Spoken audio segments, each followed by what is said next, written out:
bento cakes with cupcakes naman tayo for today's video. Mommy! Tara na, G! Hanggang ngayon, hindi pa rin nawawala sa uso ang mga bento cakes natin, kaya hindi ko talaga to inaalis sa menu natin. Isa rin ito sa nagpalago ng business ko. Syempre kasi, affordable ang mga bento cakes and at the same time, customize sila. Pwede kang magpa-drawing or dedication, pwedeng may cupcakes, pwede rin namang wala.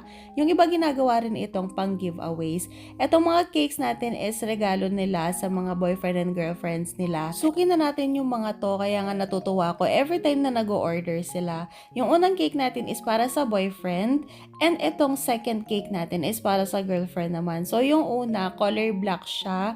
Makikita niyo yung pinaka-final design natin mamaya. At ito naman, color pink and purple na merong butterfly toppers. Ang flavor pala ng unang cake natin is moist chocolate and then ito naman, strawberry moist or moist strawberry. Ayan. Yung color pink natin, meron din yung strawberry para naman lasang-lasa at amoy na amoy mo siya. Syempre, ang gamit natin dyan, walang iba kung hindi ang ACC strawberry syrup at ang ACC strawberry flavor it. Kasi napakasarap talaga niya, hindi siya lasang chemical. Kaya isa rin ito sa mga best seller ko, lalong-lalo na sa mga customer na mahilig sa strawberries. 1M at 6B piping tip lang ang ginamit natin sa mga cakes na ito.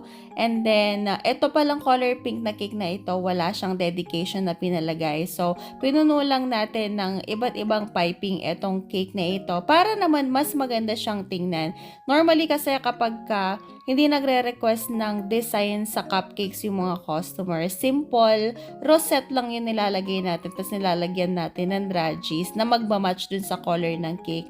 Pero may mga customer na nagre-request ng ibang design sa mga cupcakes natin. Merong ganito, iba-ibang technique, piping technique. Meron din naman nagpapalagay ng printed toppers.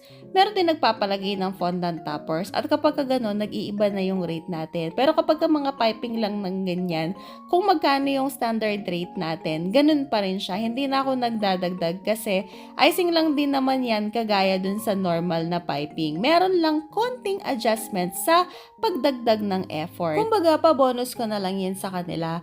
Yung bento cake natin na merong 5 cupcakes for 150 pesos, yung starting price natin doon. Dito naman sa merong 8 cupcakes, 600 pesos. At meron din tayong isa pang 2-in-1 bento cake na art design. Hindi na natin na-videohan to kasi medyo mahirap siya. At ito na ang final result. Wow! At diba, ang shell ng mga cakes natin, napakasarap tingnan sa mga mata. And that's it for today. See you on our next video. Bye!